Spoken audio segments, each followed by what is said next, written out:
Story 12 of Abaft the Funnel by Rudyard Kipling. Recording is in the public domain. Story 12, New Brooms. If 7 maids with 7 mops swept it for half a year, do you suppose, the walrus said, that they could sweep it clear? Ram Buksh, Aryan, went to bed with his buffalo, 5 goats, 3 children, and a wife, because the evening mists were chilly. His hut was builded on the mud scooped from a green and smelly tank, and there were microbes in the thin blood of Ram Buksh.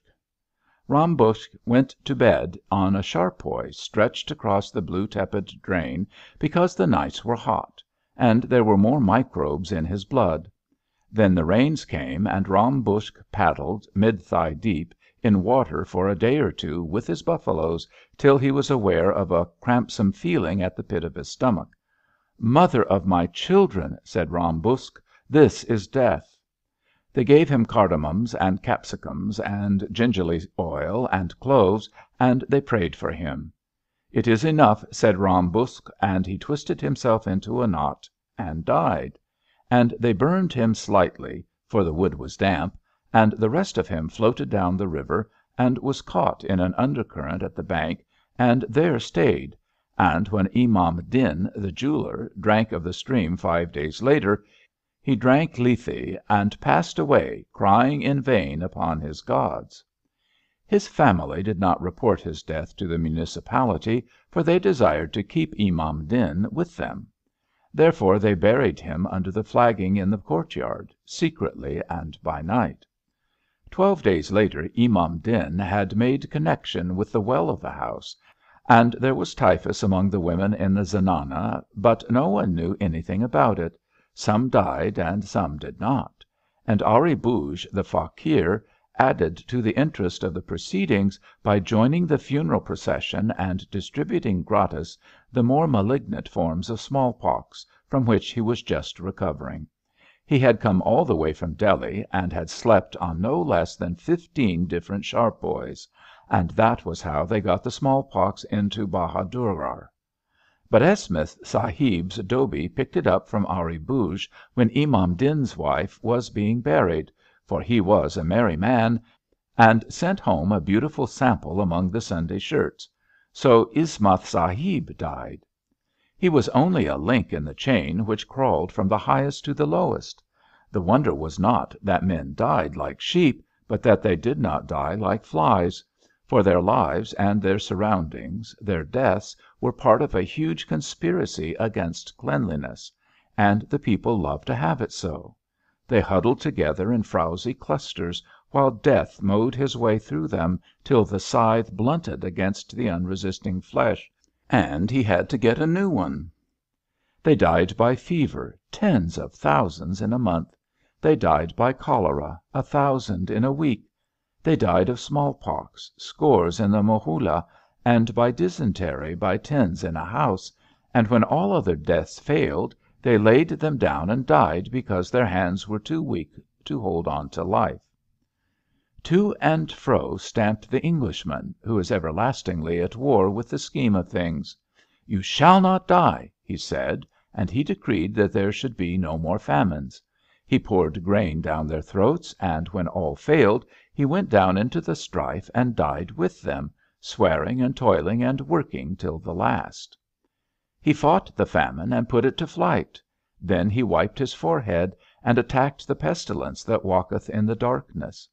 Death's scythe swept to and fro, around and about him, but he only planted his feet more firmly in the way of it, and fought off death with a dog whip. "Live, you ruffian," said the Englishman to Ram Buksh as he rode through the reeking village. "Janaab," said Ram Buksh, "it is as it was in the days of our father." "Then stand back while I alter it," said the Englishman.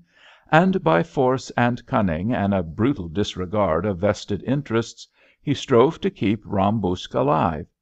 "Clean your mohulas, pay for clean water, keep your streets swept, and see that your food is sound, or I'll make your life a burden to you," said the Englishman. Sometimes he died, but more often Ram Buksh went down, and the Englishman regarded each death as a personal insult. "Softly there," said the Government of India. "You're twisting his tail. You mustn't do that. The spread of education forbids, and Ram Buksh is an intelligent voter. Let him work out his own salvation." "H'm," said the Englishman, with his head in a midden. "Collectively you always were a fool. Here, Ram Buksh, the Sirkar says you are to do all these things for yourself." "Janaab," says Ram Buksh, and fell to breeding microbes with renewed vigour. Curiously enough, it was in the centres of enlightenment that he prosecuted his experiments most energetically. The education had been spread, but so thinly that it could not disguise Ram Buksh's natural instincts. He created an African village, and said it was the hub of the universe, and all the dirt of all the roads failed to convince him that he was not the most advanced person in the world. There was a pause, and Ram Buksh got himself fearfully entangled among boards and committees, but he valued them as a bower bird values shells and red rags. "See," said the Englishman to the Government of India, "he is blind on that side, blind by birth, training, instinct, and association. 5/6 of him is poor stock raised off poor soil, and he'll die on the least provocation.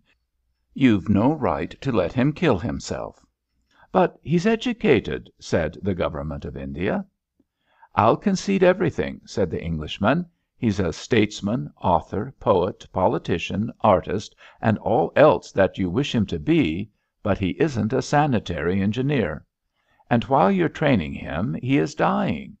Goodness knows that my share in the Government is very limited nowadays, but I'm willing to do all the work while he gets all the credit, if you'll only let me have some authority over him in his mud pie making." "But the liberty of the subject is sacred," said the Government of India. "I haven't any," said the Englishman. "He can trail through my compounds, start shrines in the public roads, poison my family, have me in court for nothing, ruin my character, spend my money, and call me an assassin when all is done. I don't object. Let me look after his sanitation." "But the days of a paternal government are over. We must depend on the people. Think of what they would say at home," said the Government of India. "We have issued a resolution, indeed we have." The Englishman sat down and groaned. "I believe you'll issue a resolution some day notifying your own abolition," said he. "What are you going to do?" "Constitute more boards," said the Government of India. "Boards of control and supervision, fund boards, all sorts of boards. Nothing like system. It will be at work in 3 years or so. We haven't any money, but that's a detail." The Englishman looked at the resolution and sniffed. "It doesn't touch the weak point of the country." "What will touch the weak point of the country, then?" said the Government of India. "I used to," said the Englishman. "I was the district officer, and I twisted their tails. You have taken away my power, and now—" "Well," said the Government of India, "you seem to think a good deal of yourself." "Never mind me," said the Englishman. "I'm an effete relic of the past. But Ram Buksh will die, as he used to do." And now we all wait to see which is right. Story 13.